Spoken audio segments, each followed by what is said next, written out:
Muy buenos días, tardes, noches, cual sea la hora en que ustedes me están escuchando. Yo soy Héctor Hernández y bienvenidos al quinto documento de archivos clasificados. Primeramente quiero agradecerles a todos ustedes por la enorme aceptación que están teniendo sobre este podcast de archivos clasificados, que vamos muy bien. Excelentes reproducciones hemos estado generando a lo largo de este increíble podcast.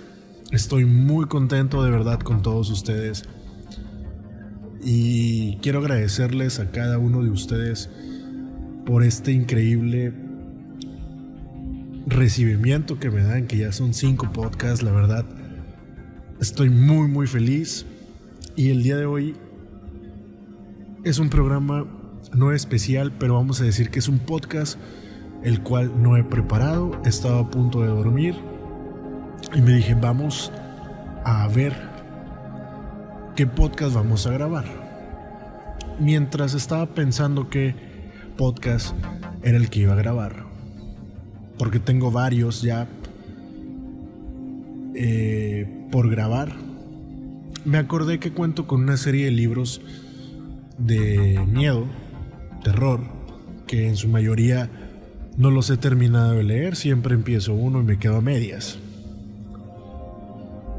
Gracias a esto me acordé de un libro en especial, el cual no encontré, pero dije, bueno, tengo más libros, vamos a leer algo. Dije, vamos a platicar algo de varias historias de miedo. Antes de empezar con archivos clasificados, una vez más les doy las gracias y por supuesto les recuerdo mis redes sociales. Pueden seguirme a través de mi Instagram, que es HankASMR, también a través del canal de YouTube, que es ErnextHD. Y les vuelvo a comentar, si ustedes quieren que se realice un grupo para que vayan posteando ustedes los temas que quieren que hable, historias que quieren que hable, solamente déjenmelo saber en los comentarios de YouTube. Para las personas que me escuchan a través de YouTube, pónganme en los comentarios, ¿sabes qué? Sí me parece que hagas un grupo de archivos clasificados, empezamos una comunidad y empecemos a difundir historias que nos han pasado a cada uno de nosotros. Por ende, se me ocurría que cada viernes que se transmita el programa podamos estar platicando en ese grupo de historias o qué les pareció el programa, que me den una retroalimentación, porque la verdad para mí es muy importante que todos ustedes colaboren conmigo en conjunto para saber qué les gusta, qué no les gusta y poder empezar a mejorar este podcast. Así que, damas y caballeros, el día de hoy les dije que les traía algo especial. Vamos a hablar de un panteón completamente leído de un libro antiquísimo que tengo en mi casa. Pero no sin antes quiero darle la presentación que se debe. Este libro se llama Historias macabras de panteones en México y es escrito por nada más y nada menos que por Juan Antonio Amezcua. Este es un escritor mexicano que escribe muchos libros de terror. Pueden buscarlo en internet. La verdad me lo regaló mi madre. Y creo que tiene canales de YouTube. Tiene un canal de YouTube donde sube cosas de este estilo. Este libro, mi madre sabe que me encanta todo lo relacionado con el miedo. Y el día de hoy vamos a hablar de un panteón muy especial que a mí siempre me ha gustado y sigo con la esperanza de algún día irlo a visitar, y estamos hablando del Panteón de Belén en Guadalajara. Voy a tratar de que no se note que estoy leyendo, pero si sienten que estoy leyendo, pues pueden ahí avisarme y corregirme en algunas situaciones. Bueno, son varias historias. Espero este podcast sea de su agrado y vamos a comenzar. El Panteón de Belén se encuentra en la zona norte del centro histórico de Guadalajara, Jalisco. Para ser más exactos, en la calle de Belén 684, cruce con Eulogio Parra. Es considerado por el Instituto Nacional de Antropología e Historia como Tesoro Arquitectónico Nacional. Las personas que son de Guadalajara saben qué panteón es. Todo el mundo lo conoce. Antes de ser cementerio, fue una huerta del Hospital Civil de Guadalajara. La idea de convertirlo en camposanto fue del fraile Antonio Alcalde, pues en 1786 la ciudad padeció una fuerte sequía. Muchas cosechas se malograron y eso provocó la hambruna, enfermedades y cientos de muertes. En esa época, pues no había suficientes cementerios en la ciudad para cubrir esas necesidades. Sin embargo, por falta de dinero, el proyecto de construir un cementerio en ese terreno se pospuso hasta 1848. O sea, fueron bastantitos años. El arquitecto Manuel Gómez Ibarra fue quien se encargó de diseñarlo por petición del obispo, que era don Diego de Aranda. El Panteón de Belén funcionó hasta el 1 de noviembre de 1896. Es decir, más o menos unos 50 años. La decisión de cerrar el camposanto fue del Consejo Superior de Salubridad. Esto en 1996. Mejor dicho, en 1996 este cementerio abrió nuevamente sus puertas al público como museo. Pues, aparte de su belleza arquitectónica, que por ende es apreciada por extranjeros y connacionales, es un lugar con mucha historia. Esto debido a que fue la primera rotonda de los jaliscienses ilustres, que entre ellos estaban poetas, abogados, militares, doctores, políticos, etc. Algunos fueron llevados a mediados del siglo XX a la actual rotonda que se encuentra a un costado de la Catedral de Guadalajara. Sin embargo, lo que más atrae de este lugar son las leyendas de fantasmas que ahí surgieron, de las que no se ocupa, de las que nos ocuparemos a continuación. Vamos a hablar de la primer leyenda, historia fantasmal del Panteón de Belén. La muerte de Victoriana Hurtado. En 1833 nació en Guadalajara Victoriana Hurtado. Era hija única de un matrimonio rico. Para preservar la buena alcurnia de la familia, sus padres decidieron casarla con un aparente burgués de 23 años, o mejor dicho, 23 años mayor que ella. Victoriana tenía tan solo 12 años de edad cuando se casó. Ese supuesto hombre millonario solo esperó a que los padres de Victoriana murieran para que ella heredara la fortuna y así él pudiera darse la gran vida. Cuando su mujer recibió la fortuna, él dejó de trabajar y comenzó a maltratarla verbal y físicamente. Para fortuna de Victoriana, esto no duró mucho tiempo. Tan solo 2 años, pues el marido murió por excesos en el consumo de alcohol. Fueron muchos años los que ella vivió feliz con sus 3 hijos que tuvo con ese hombre. Por desgracia, y sin que nadie lo supiera, ni ella misma lo sabía, Victoriana padecía de catalepsia,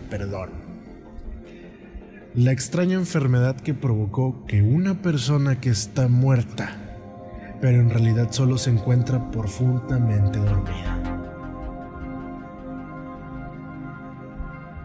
Cuando Victoriana tuvo una primera crisis de catalepsia, sus hijos creyeron que ya estaba muerta. Le lloraron, pero esa tristeza se esfumó rápidamente al darse cuenta que habían heredado una gran fortuna. En el momento en que los 3 hijos estaban haciendo los planes con el dinero que iban a recibir, Victoriana despertó. Los hijos se molestaron, pues sus planes tenían que posponerse. Pasó el tiempo y Victoriana nuevamente sufrió una crisis de este trastorno neurológico. En esa ocasión, sus hijos ya no sintieron tristeza. Al contrario, pues ahora sí podrían recibir mucho dinero. Uno de los hermanos fue con un sastre y le pidió que le hiciera un traje con la mejor tela que tuviera. Otro fue con un joyero y le pidió que le diseñara varias pulseras y anillos de oro. El tercer hermano visitó a un hombre para que le vendiera varios terrenos para fincar casas. Los 3 hermanos regresaron a la casa. Las sonrisas que manifestaban sus rostros desaparecieron cuando vieron que su madre estaba viva. Ellos, sin dirigirle la palabra, se retiraron a una habitación y comenzaron a idear un plan para matarla. Como los 3 hermanos estaban muy concentrados en esto, no se dieron cuenta que su madre estaba atrás de ellos escuchando absolutamente todo. La señora, profundamente triste, regresó a su habitación y se encomendó a Dios. Escribió su testamento, que guardó en sus ropas, algún ropero tal vez. Esto por la pena que le embargaba. Volvió a caer en estado de catalepsia. Sus hijos no perdieron el tiempo y, sin que se le velara, la envolvieron en una sábana y la metieron en su ataúd para llevarla a enterrar al Panteón de Belén. Esto ocurrió el 25 de agosto de 1894. Cuando volvió en sí de este trance, se dio cuenta que la habían sepultado y comenzó a gritar pidiendo ayuda. El velador del cementerio escuchó los gritos y pensó que era un fantasma. Pero se armó de valor, venció el miedo, se dirigió hacia el lugar donde se escuchaban los lamentos,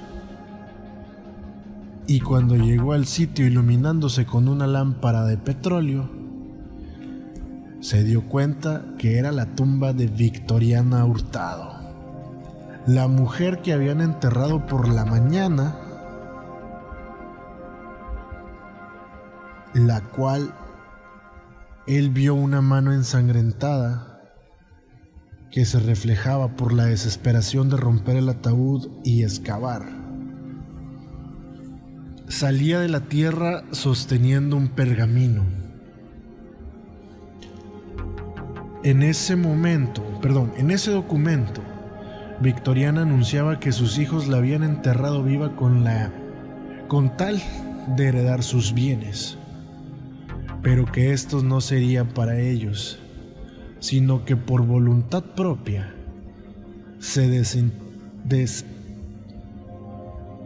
para ellos,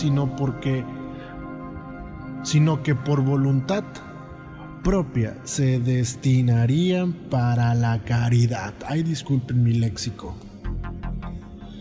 Los 3 hijos fueron encarcelados de inmediato, pagando así su terrible crimen. Por eso la tumba de Victoriana Hurtado tiene la figura de una mano sobresaliendo por la lápida, que está representando el momento en que ella intentó escapar de la muerte. Si de pronto me trago, amigos, es porque estoy leyendo textualmente y tratando de comprender algunas palabras. La siguiente historia se trata nada más y nada menos que del Catrín nocturno. Tal vez ya nuestros amigos de Guadalajara se la han de saber, pero para el resto que no somos incluso de México, bueno, yo soy de México, pero para los amigos que no son de México, vamos a leerla con todo gusto. Se dice que en los años 40 ocurrieron todos estos hechos. La leyenda se conoce gracias al último velador del Panteón de Belén de Guadalajara.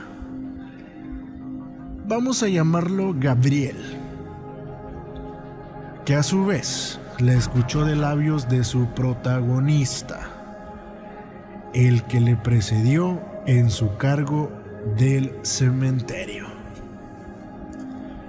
Una noche, mientras el velador esperaba que diera la hora de salida, esto para irse a descansar, vio pasar a una persona muy elegante, vestida de negro,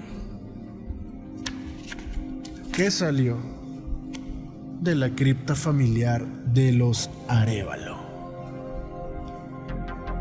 El vigilante se levantó de inmediato y fue tras esa persona para pedirle que se retirara, pues ya no eran horas de estar en el cementerio. Sorpresivamente no lo encontró por ninguna parte. Días después, ese hombre volvió a aparecerse en el mismo sitio. El encargado de cuidar el cementerio tenía dudas de quién podría tratarse. Tal vez un fantasma o bien de algún familiar de los Arévalo, ya que estos tenían fama de ser agresivos y peligrosos. Así que prefirió mantenerse a distancia. Esto se repitió en varias ocasiones hasta que el velador no resistió más y se animó a retarlo. Lo vio caminar hacia la cripta de los Arévalo y se dio cuenta que se detendría en la entrada, pero dándole la espalda al velador. Este llegó y le preguntó sobre su identidad. En ese momento, el Catrín se volteó y no le respondió absolutamente nada. Solamente le sonrió.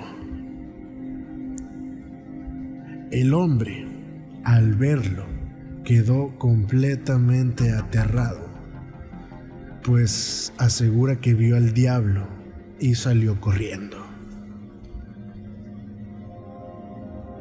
De la impresión tan fuerte que recibió, murió a los pocos días. Se dice que ese Catrín no era en realidad el diablo, sino un miembro de la familia Arévalo. En vida, fue un jugador empedernido de las cartas en las cantinas de mala muerte. Era tanta su obsesión por el juego que en una ocasión apostó hasta lo que no debía. Las propiedades de la familia desafortunadamente las perdió. Cuando llegó a su casa para darles la terrible noticia, comenzó a sentir mucho miedo, pues sabía que su padre lo mataría. Así que, en medio de la angustia, fue tentado por el diablo. La habitación se iluminó por una extraña y bella luz. Se materializó una mano que se posó sobre su hombro y le dijo: «No voltees. Soy el diablo y estoy dispuesto a ayudarte». El Señor de las Tinieblas le dijo que él podría regresarle sus propiedades, pero que a cambio tenía que darle su alma cuando él quisiera. El joven Catrín aceptó encantado, recuperó las posesiones y se volvió más temerario, pues sabía que tenía un pacto con Satanás y supuso, erróneamente, que nada malo podría sucederle. El Catrín regresó a jugar y de nueva cuenta se vio involucrado en problemas con los demás apostadores. Uno de estos sacó un arma, le apuntó al corazón y el Catrín, de forma retadora, le invitó a que disparara creyendo que nada le pasaría. Pero estaba muy equivocado. La bala le dio justo en el corazón, arrebatándole la vida. Fue entonces cuando el diablo se apareció y reclamó lo que era suyo. Una historia un poco corta, pero intrigante. Ya hemos escuchado varias historias. Entre unas se encuentra el de El Charro Negro, que tampoco se sabe a ciencia cierta de dónde es, pero al final de cuentas se hace un terrible pacto. La historia del Charro Negro también la pueden encontrar en mi canal de YouTube, Ernesto HD, y ahí cuento la historia en tan solo algunos minutos. La siguiente historia se titula Santiago, el ahorcado. A principios del siglo XIX vivió un joven llamado Santiago, aproximadamente 25 años de edad, quien se encontraba internado en el Hospital Civil de Guadalajara, ya que padecía un cáncer en el estómago. Su estado de salud empeoró y los dolores que sentía eran cada vez más fuertes. Santiago no lo resistió más y decidió ponerle fin a su sufrimiento. Desde su habitación se veía un árbol gigante con ramas gruesas, perfecto para amarrar en él una soga y ahorcarse. El joven tomó la soga que sostenía una cortina y saltó hacia la huerta del hospital, hoy mejor conocido como el Panteón de Belén. Se acercó al árbol, amarró la cuerda en una de las ramas y finalmente se ahorcó. a partir de ese incidente, arriba de la ventana de lo que fuera la habitación de Santiago, se observa lo que pareciera la silueta de un hombre ahorcado. Algunos dicen que es la impregnación que dejó Santiago al momento de morir. Otros que se trata de una ilusión óptica. Justo debajo de la ventana se observa a unos cuantos metros el tronco del árbol en donde Santiago se colgó. Pero hay algo muy interesante. Este árbol fue talado. ¿El por qué? No se sabe. Es todo un misterio.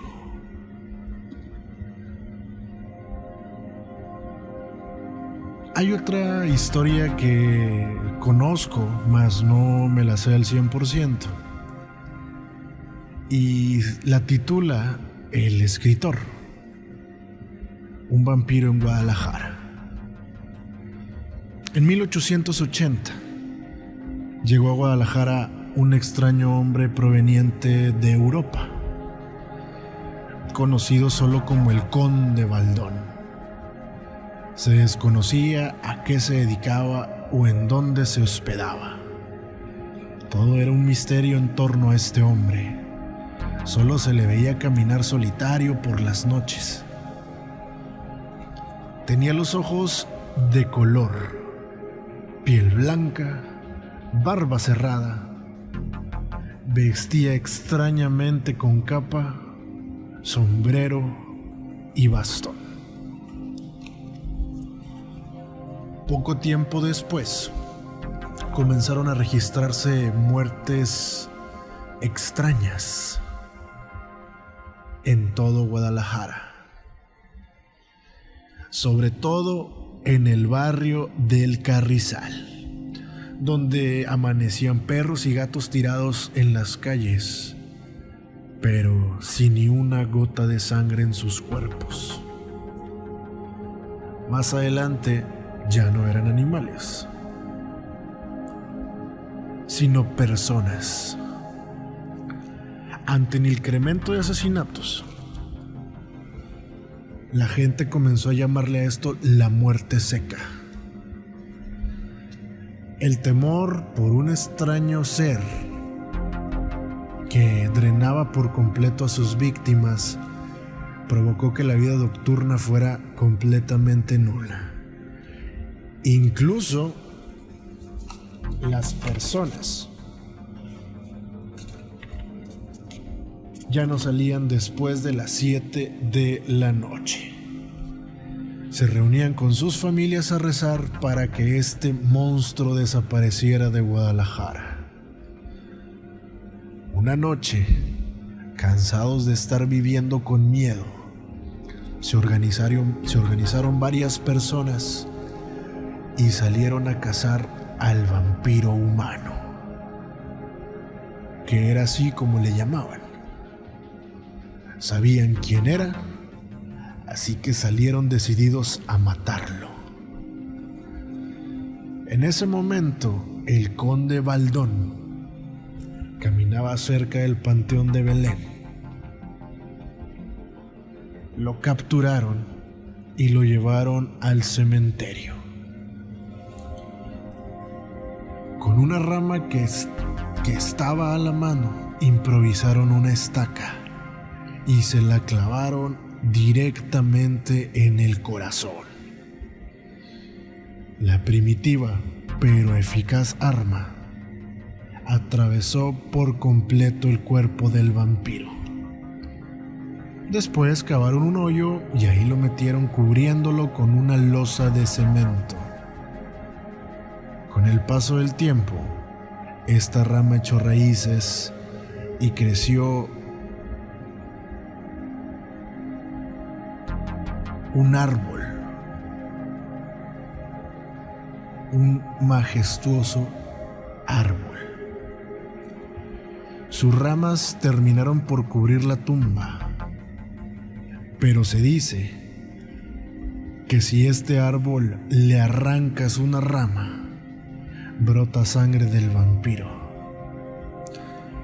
Desafortunadamente, solo los trabajadores del cementerio de Belén pueden comprobar esto, ya que la gente que visita este lugar no puede acercarse al dicho árbol. Pero aquí viene lo importante y lo más interesante de esta historia.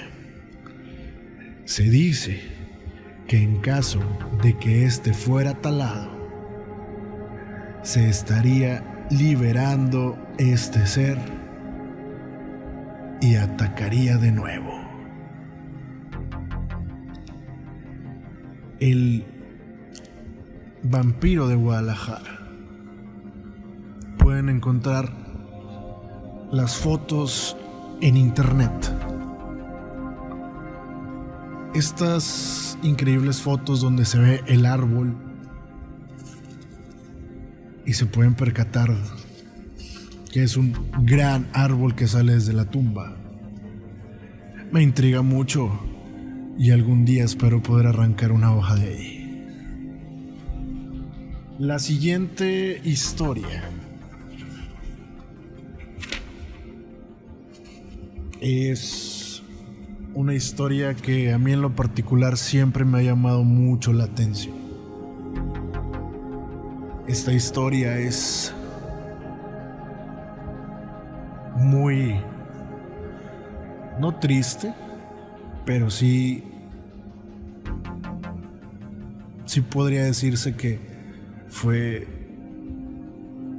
un error humano. La historia es Nachito, el niño que le tenía miedo a la oscuridad. Ignacio Torres Altamirano, nacido el 24 de mayo de 1881. Se dice que al nacer, el médico que atendió el parto quedó aterrado al ver que el niño lloraba cuando se quedaba en la oscuridad. El padre de Nachito ordenó colocarle lámparas de aceite alrededor de su cuna, las cuales tenían que estar encendidas por la noche. El día que cumplió 1 año de edad, un descuido hizo que los sirvientes olvidaran agregarle aceite a las lámparas, haciendo que éstas se apagaran durante la madrugada. El niño despertó y al darse cuenta que estaba en plena oscuridad, murió a causa del terror que sintió. Al día siguiente que el niño fue sepultado, el velador del cementerio descubrió que el ataúd estaba fuera. Asombrado por lo que había visto, el hombre lo volvió a enterrar. Pero a la mañana siguiente, el velador vio que nuevamente el féretro había sido desenterrado. Esto se repitió por al menos 10 días. Los encargados del cementerio les informaron de esto a los padres de Nachito y estos tomaron la decisión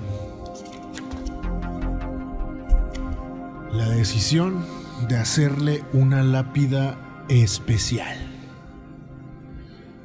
Su ataúd estaría por fuera,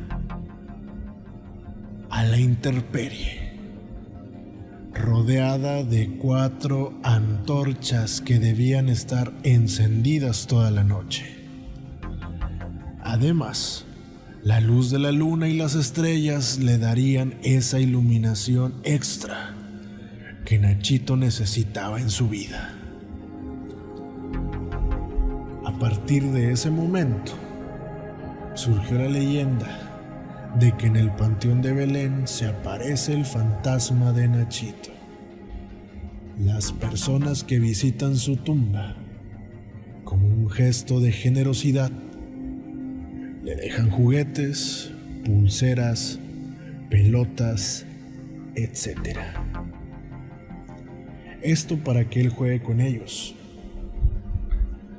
Aquellas personas que se niegan a obsequiarle algo, se dice, corren el riesgo de que se les aparezca por la noche.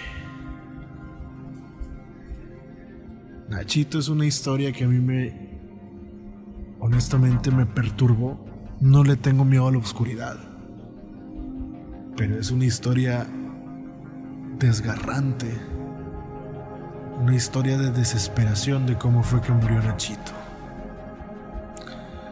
Así que, si algún día van a visitar el Panteón de Belém, asegúrense de llevar un juguete para que Nachito por la noche juegue con ellos. O si no, estén preparados para ver a Nachito por la noche.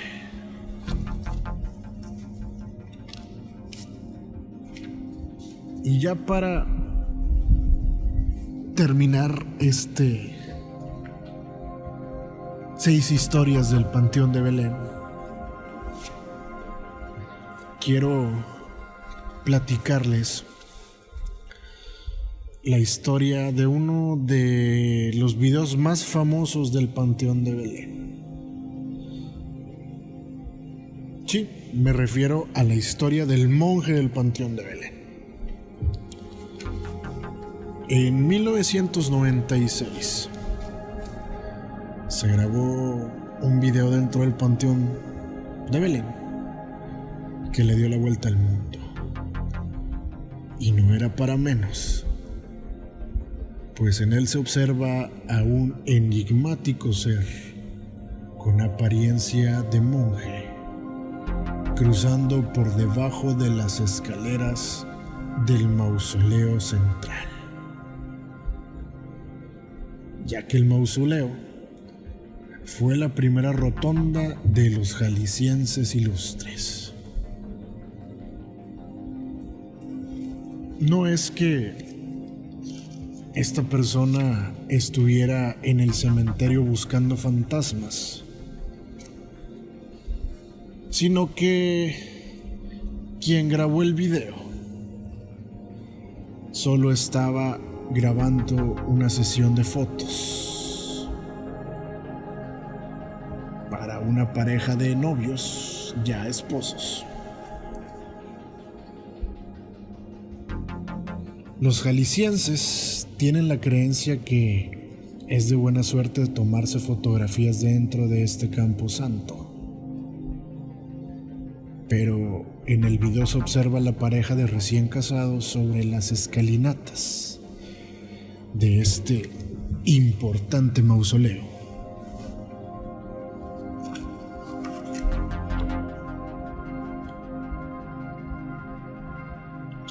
Y posando para el fotógrafo, hay un momento en que por debajo de donde se encuentra este matrimonio cruza de izquierda a derecha una persona vestida con una especie de hábito con capuchón. En su mano derecha lleva un crucifijo en forma de boomerang. El padre de la novia no se percató del monje. Lo vio hasta que revisó el material en su casa. Cosa curiosa, solo su cámara lo captó, a pesar de que otra persona también grababa en ese momento. Cuando se hizo la visita a el lugar, platicando con el guía turístico, me dijo que dicho monje era en realidad un fumigador, pues en ese lugar abundan los alacranes. Esta versión no fue, al menos para el escritor, del todo convincente, pues las personas que se toman fotos en ese lugar deben solicitar permiso con anticipación. Sería una irresponsabilidad por parte de los administradores del cementerio permitir que el fumigador haga su trabajo mientras las personas están ahí tomándose fotos. Además, el hombre que se muestra en el video no tiene aspecto de fumigador. Por último, en el mes de noviembre del 2002, un joven llamado Christian vio dentro del cementerio a una persona vestida con túnica larga que daba la impresión de ser un sacerdote. Incluso logró distinguir que tenía poco cabello. Sin pensarlo, fue detrás de este monje, pero simplemente desapareció. Hasta ese momento, este ha sido el último reporte, pero tal vez con un poco de suerte podamos volverlo a ver. Caminar entre todas las tumbas del cementerio, recordándonos que él y sus compañeros fueron los primeros administradores de este panteón, el Panteón de Belén. ¿Ustedes qué opinan? ¿Qué opinan de todas las historias que les he contado? Quiero saber sus comentarios. Pueden hacérmelos llegar directamente a mi Instagram, HankASMR, o también pueden hacérmelos llegar a través del correo electrónico que es ernextohd@gmail.com. Para las personas que nos ven a través de YouTube, les recuerdo que este podcast lo pueden escuchar en Spotify en el transcurso del viernes. Y nos pueden ver a partir de las 10 de la noche en Ernexto HD. ¿Ustedes qué opinan? Quiero saber de estas historias y más que nos encontramos en el libro de Historias Macabras de Panteones en México por Juan Antonio Amezcua Castillo. Yo me despido porque ya es hora de dormir. Les agradezco infinitamente que hayan llegado hasta este punto, me hayan permitido entrar a su hogar, a su oficina o en el recorrido para alguna de sus actividades diarias. Yo soy Héctor Hernández y este fue el documento número 5 de archivos clasificados. Me voy, pero no sin antes decirles que descansen si es que pueden, y si lo logran, que descansen en paz.